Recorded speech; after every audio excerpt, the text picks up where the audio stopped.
가산제일교회 성도 여러분, 반갑습니다. 자, 이번 주 성경 통독 여정 열왕기상 1장부터 10장까지 함께 떠나볼까요?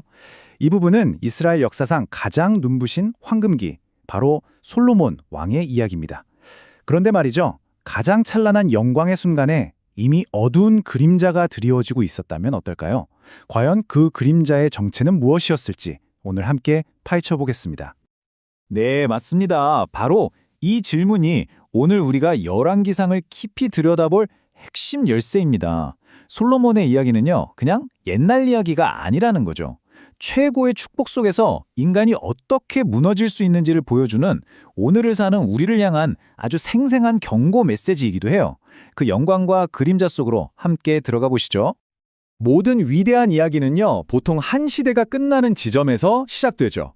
이스라엘의 정말 위대한 영웅이었던 다윗 왕의 시대가 이제 저물고 그의 아들 솔로몬이 역사의 무대 그 한가운데로 들어서는 바로 그 순간입니다. 다윗이 아들 솔로몬에게 남긴 마지막 유언입니다. 보통 왕이라면 어떤 정치적인 비결이나 군사 전략 같은 걸 물려줄 법도 하잖아요. 근데 놀랍게도 다윗의 첫마디는 그런 게 아니었어요. 딱 한 가지, 하나님의 율법을 지켜라. 이것이야말로 왕국을 가장 단단하게 세울 기초라고 확신했던 거죠. 진짜 힘은 칼이나 권력이 아니라 하나님의 말씀을 따르는 데서 나온다. 바로 이게 솔로몬 시대의 출발점이었던 겁니다. 자, 아버지의 유언을 가슴에 깊이 새긴 젊은 왕 솔로몬에게 정말 인생을 통째로 바꿀 만한 결정적인 순간이 찾아옵니다. 바로 하나님께서 그에게 직접 나타나신 것이죠. 여러분, 한번 상상해 보세요.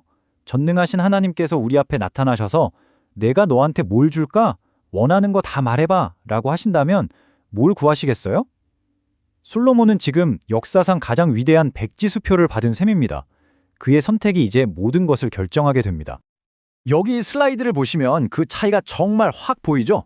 솔로몬은요, 자기 자신을 위한 장수나 부, 원수에 대한 승리 같은 것들을 구할 수도 있었어요. 충분히요.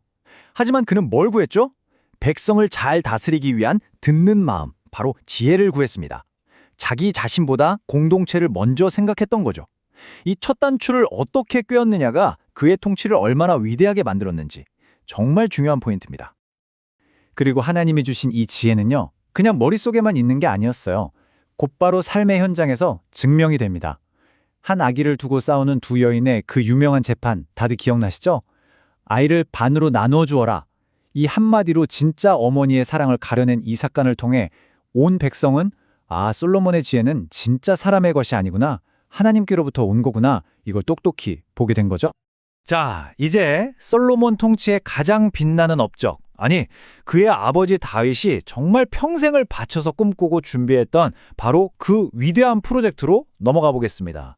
바로 하나님을 위한 영원한 집, 성전 건축입니다. 여기서 정말 중요한 사실이 하나 있는데요.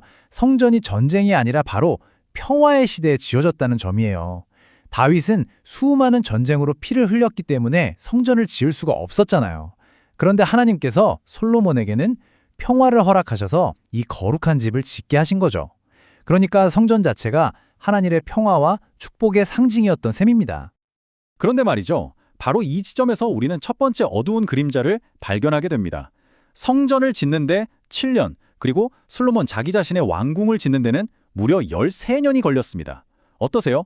이 숫자의 차이가 그의 마음속 우선순위가 아주 미세하게 흔들리고 있다는 첫 번째 신호탄이었을지도 모릅니다.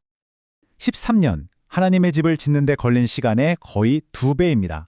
이 숫자가 주는 그 무게감을 잠시 한번 느껴보시죠. 이렇게 찬란한 영광의 시대에 이 13년이라는 숫자는 앞으로 다가올 균열을 아주 조용히 하지만 분명하게 예고하고 있었던 겁니다. 그럼에도 불구하고 성전이 완공되고 하나님께 바쳐지는 그 순간만큼은 정말 이스라엘 역사의 정점이었습니다. 하나님의 임재가 우리 눈으로 보일 만큼 아주 강렬하게 나타났고요. 온 이스라엘은 기쁨과 경외감으로 가득 찼죠. 한번 그 장면을 상상해 보세요. 하나님의 영광이 마치 짙은 구름처럼 성전 안에 가득 메워서 그 거룩한 제사장들마저 두려움에 서서 섬길 수가 없을 정도였다고 합니다.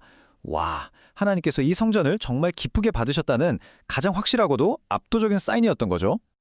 그런데 이 가장 위대한 성취의 순간에 솔로몬의 기도는 놀라울 정도로 겸손했어요. 하나님, 저 광대하고 높은 하늘도 주님을 다 담지 못하는데 제가 감히 지은 이 작은 집에 주님께서 머무시겠습니까? 그는 자신의 업적을 자랑하기보다는 하나님의 그 무한하심 앞에 자신을 철저히 낮추었던 겁니다. 솔로몬의 명성은 국경을 넘어서 온 세상으로 퍼져나갔습니다. 그 대표적인 예가 바로 스바의 왕이죠. 소문만 듣고 그 먼 길을 찾아왔다가 솔로몬의 지혜를 직접 보고 나서는 정말 할 말을 잃을 정도였어요. 그리고 그녀의 입에서 나온 고백이 뭐였습니까? 당신이 대단하다가 아니라 당신의 하나님 여호와를 찬송할지로다. 바로 이거죠. 솔로몬의 삶 자체가 하나님을 드러내는 강력한 증거가 된 순간입니다. 자, 이제 이야기의 흐름이 바뀝니다. 그 눈부신 황금빛 아래에 감춰져 있던 작은 균열들이 서서히 그 모습을 드러내는 시간이에요. 여러분, 기억하십시오. 영광이 크면 클수록 그림자 또한 짙어지는 법입니다. 이것들이 바로 위험 신호들이었습니다. 하나님이 분명히 금지하신 이방 여인과의 결혼으로 시작해서 자기 궁전에 더 큰 공을 들이고 백성을 강제 노역으로 내몰고 또 율법에서 왕에게 경고했던 금과 말을 끝없이 쌓아두는 모습까지 하나하나 뜯어보면 하나님이 주신 그 축복이 서서히 그를 시험하는 올무가 되어가고 있었던 겁니다. 결국 하나님께서 두 번째로 솔로몬에게 나타나셔서 아주 엄중하게 경고하십니다. 그러나 만약 이 한 단어에 모든 게 달려 있어요. 하나님이 주시는 모든 축복에는 순종이라는 조건이 붙어 있다는 것. 축복과 순종은 절대로 분리될 수 없다는 아주 서늘한 경고의 메시지였습니다. 자, 그렇다면 이 수천 년 전 한 왕의 이야기가 오늘 성경을 읽는 우리에게는 과연 어떤 의미가 있을까요? 솔로몬의 영광과 그 그림자는 오늘을 사는 우리에게 무엇을 말해주고 있을까요? 결국 솔로몬의 이야기가 오늘 우리에게 던지는 메시지는 아주 명확합니다. 첫째, 우리는 무엇을 위해 기도하고 있나요? 내 욕심이 아니라 하나님의 뜻을 분별하는 지혜를 구하고 있는지 돌아봐야 합니다.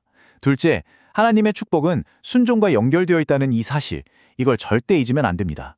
그리고 마지막으로 어쩌면 가장 중요한 교훈일 텐데요. 바로 그 축복 자체가 가장 큰 시험이 될 수 있다는 거예요. 풍요로움이 오히려 우리를 하나님에게서 멀어지게 만드는 덫이 될 수 있다는 걸 늘 경계해야 합니다. 이제 오늘 이야기를 마무리하면서 우리 스스로에게 이 질문을 한번 던져보면 좋겠습니다. 스바 여왕은 솔로몬을 통해서 하나님을 찬양했잖아요. 그렇다면 세상 사람들은 나를 통해서 무엇을 보고 있을까요? 내 삶의 모습을 통해 사람들이 하나님을 궁금해하고 그분을 찬양하게 될까요? 이번 주 열왕기상을 쭉 읽어나가시는 동안 이 질문이 우리 가산제일교회 모든 성도님의 마음속에 깊은 울림으로 남기를 간절히 기도합니다.